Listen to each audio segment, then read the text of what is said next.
بسم اللہ الرحمن الرحیم۔ حضرت خواجہ مودود چشتی رحمۃ اللہ علیہ افغانستان کے شہر ہرات سے 164 کلومیٹر کے فاصلے پر مشرق کی جانب تقریباً 40,000 کی آبادی پر مشتمل چشت نام کا مدم حیز قصبہ واقع ہے، جسے سلسلہ چشتیہ کے مرکز کی حیثیت حاصل ہے۔ اسے خواجہ ابو اسحاق شامی سے شہرت ملی۔ حضرت ممشاد علوی دینوری نے چشتی کا لقب دیا تھا۔ وہ بعد ازاں شام چلے گئے اور وہیں مدفون ہیں۔ پھر حضرت خواجہ احمد عبدال چشتی، خواجہ ابو محمد بن ابو احمد چشتی اور بعد ازاں ان کے بھانجے خواجہ ناصر الدین ابو یوسف جیسے اولیاء کرام نے اس قصبے کو شہرت بخشی۔ انہی خواجہ ناصر الدین کے حال قطب الدین مودود پیدا ہوئے، جن کے سبب اس قصبے کو شہرت دوام حاصل ہوئی، اور آج انہی کے نام سے دنیا اس مرکز علم و عرفان کو جانتی ہے۔ خواجہ مودود چشتی 430 ہجری میں ایک علمی اور روحانی خانوادے میں پیدا ہوئے۔ والد خواجہ ناصر الدین ابو یوسف سلسلہ چشتیہ کے پیر طریقت تھے، جن سے ہزارہ افراد روحانی استفادے کے لیے حاضر ہوتے۔ خواجہ عبداللہ انصاری بھی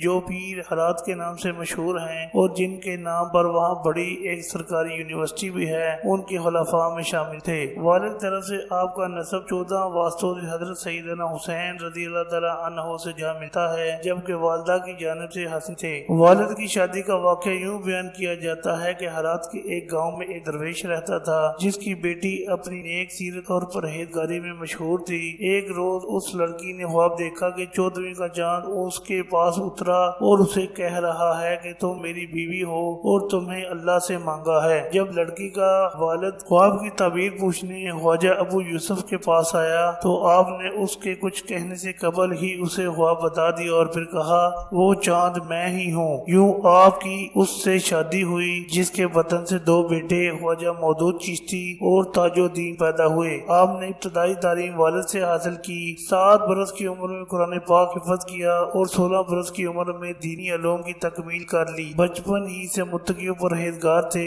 اسی لیے انہیں مادرزاد ولی کہا جاتا تھا۔ مجاہدات اور ریاضت میں ایک خاص مقام حاصل تھا کہ ان کے جن مجاہدات کی تفصیلات مختلف کتب میں درج ہیں وہ حیران کن ہیں۔ سلوک کی تکمیل پر والد نے خلافت سے سرفراز فرمایا۔ جب والد کا وقت رخصت آیا تو انہوں نے آپ کو طلب کیا اور اپنا جانشین مقرر کر دیا۔ اس وقت آپ کی عمر 26 سے 29 برس تھی۔ نیز آپ نے معروف صوفی بزرگ مصنف اور شاعر شیخ احمد جام عرف زندہ پیر سے بھی استفادہ کیا۔ دونوں بزرگوں کی ملاقات کا قصہ مختلف کتب میں روایات کے اختلاف کے ساتھ درج ہے، جس کا خلاصہ یوں بیان کیا جا سکتا ہے کہ ابتدا میں دونوں کے درمیان بعض شر پسندوں کی سازشوں کے سبب کچھ تلخی ہوئی، تاہم جب ملاقات ہوئی تو باہم شیر و شکر ہو گئے۔ حضرت مودود چشتی نے شیخ احمد جام سے بہت استفادہ کیا، جبکہ بعض روایات کے مطابق ان کے کہنے پر حصول تعلیم کے لیے مختلف علاقوں کا سفر بھی کیا۔ آپ سادہ زندگی بسر کرنے کے عادی تھے، انتہائی عاجزانہ طبیعت پائی تھی۔ کوئی آتا تو اس کی تعظیم کے لیے کھڑے ہو جاتے،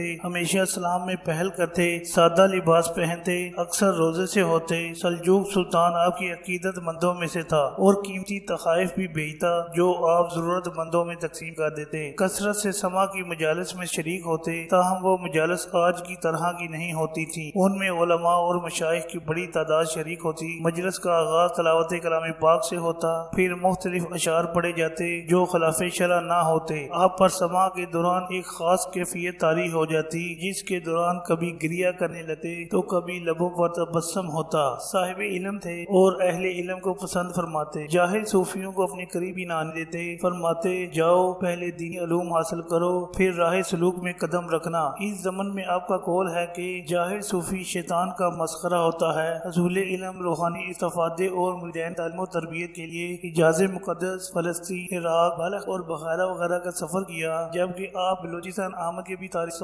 شواہد ہیں۔ ایک موقع پر اپنے خلیفہ حضرت عثمان ہارونی سے فرمایا، اللہ تعالیٰ 3 گروہوں کی طرف نظر رحمت فرماتا ہے، وہ باہمت لوگ جو محنت کر کے اپنے کنبے کو پالتے ہیں، دوسرے وہ جو اپنے پڑوسیوں سے اچھا سلوک کرتے ہیں اور وہ عورت جس سے اس کا شوہر راضی ہو، تیسرے وہ جو فقیروں اور عاجزوں کو کھانا کھلاتے ہیں۔ گو کہ یہ سلسلہ خواجہ ابو اسحاق شامی سے منسوب ہے اور انہیں ہی اس کا بانی قرار دیا جاتا ہے، تاہم اسے فروغ خواجہ مودود چشتی سے ہی حاصل ہوا اور اب وہی اس سلسلے کے مرکز اور مقتدا سمجھے جاتے ہیں۔ آپ 29 برس کی عمر میں مسند نشین ہوئے اور پھر عوام اصلاح و تربیت کا فریضہ اس محنت و خوش اسلوبی سے سرانجام دیا کہ آپ کے پیروکار دیکھتے ہی دیکھتے ہر طرف پھیل گئے۔ آپ کی تعلیمات میں خدمت خلق اور اللہ کے مخلوق سے محبت نمایاں ہے، اسی پر آپ نے اپنے سلسلے کو آگے بڑھایا۔ اس کی مزید وضاحت خواجہ معین الدین چشتی کے اس قول سے بھی ہوتی ہے کہ عاجزوں کی فریاد رسی، عاجز مندوں کی حاجت روائی اور بھوکوں کو کھانا کھلانے سے بڑھ کر کوئی نیک کام نہیں۔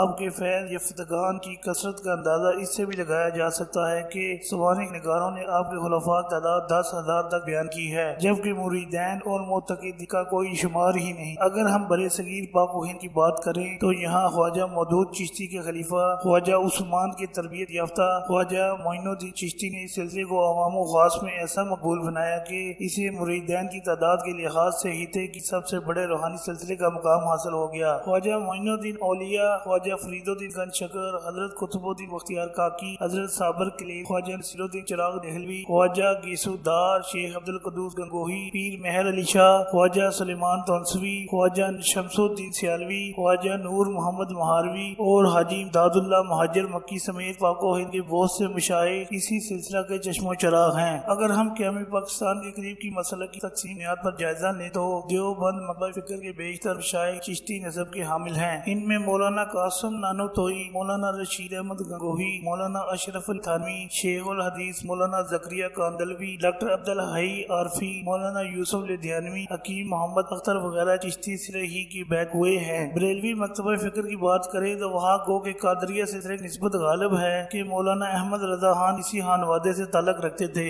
اور اب مولانا الیاس قادری وغیرہ اسی نسبت کے امین ہیں۔ تاہم اس کے باوجود بریلوی مکتبہ فکر میں بھی چشتی سلسلے کی بنیادیں بہت وسیع اور گہری ہیں۔ پاکستان اور بھارت کی ہزاروں چھوٹی بڑی خانقاہیں مسلکی طور پر بریلوی مکتبہ فکر کی پیروکار ہیں اور روحانی طور پر چشتی طریقے کی نمائندگی کرتی ہیں۔ خواجہ مودود چشتی کے وصال کی تاریخ میں اختلاف ہے۔ آپ نے رجب 525 ہجری یا 527 ہجری میں 97 برس کی عمر میں وفات پائی اور چشت میں سپرد خاک کیے گئے۔ جب آپ پر ندا کی کیفیت طاری ہوئی تو بار بار دروازے کی طرف دیکھتے جیسے کسی کے آنے کا انتظار ہو۔ اسی اثناء ایک نورانی چہرے والا شخص اندر آیا اور آپ کو ایک ریشمی کپڑے کا ٹکڑا پیش کیا جس پر کچھ لکھا ہوا تھا۔ آپ نے کپڑے کو ایک نظر دیکھا، اپنی آنکھوں پر رکھا اور اس دار فانی سے رخصت ہو گئے۔ نماز جنازہ میں اس قدر ہجوم تھا کہ کئی بار نماز جنازہ ادا کرنی پڑی۔ تقریباً تمام سوانح نگاروں نے یہ روایت بیان کی ہے کہ آپ کی نماز جنازہ سب سے پہلے رجال الغیب اولیاء کرام کا ایک طبقہ نے پڑھی، پھر عام افراد نے ادا کی۔ جب نماز جنازہ ختم ہوئی تو تابوت خود بخود ہوا میں اٹھ گیا اور آپ کی آخری آرام گاہ کی طرف چلنے لگا، جسے دیکھ کر بہت سے افراد مسلمان ہو گئے۔ آپ کے کئی بیٹے تھے جن سے آپ نسل خوب پھلی پھولی۔ پاکستان میں بھی کئی خاندانوں کی آپ کی نسبت ہے جن میں جماعت اسلام کے بانی ابو العلا مودودی کا خاندان بھی شامل ہے کہ ان کا سلسلہ نسب 14ویں پشت میں خواجہ مودود چشتی سے جا ملتا ہے اور ان کی نسل سے ہونے پر خود کو مودودی کہلواتے ہیں، جبکہ ان کا پیر گھرانہ بھی تھا کہ خاندان کے بزرگ سلسلہ چشتیہ میں باقاعدہ بیعت کیا کرتے تھے۔ اسی طرح بلوچستان میں بھی آپ سے تعلق رکھنے والے کئی خاندان آباد ہیں۔ منہاج العارفین اور خلاصۃ الشریعہ سمیت کئی کتب آپ سے منسوب ہیں لیکن اب وہ دستیاب نہیں۔ اس زمن میں کہا جاتا ہے کہ 614 ہجری میں منگولوں نے حملہ کر کے چشت کو بہت نقصان پہنچایا اور اسی کی نتیجے میں تمام کتابیں ضائع ہو گئی۔ غوری سلاطین چشتی سلسلے سے عقیدت رکھتے تھے اور انہوں نے چشت میں ایک بڑا مدرسہ بھی قائم کیا تھا جہاں ایک روایت کے مطابق 2000 سے زائد طلبہ تعلیم حاصل کرتے تھے، جبکہ ایک بڑا کتب خانہ بھی بنوایا گیا تھا۔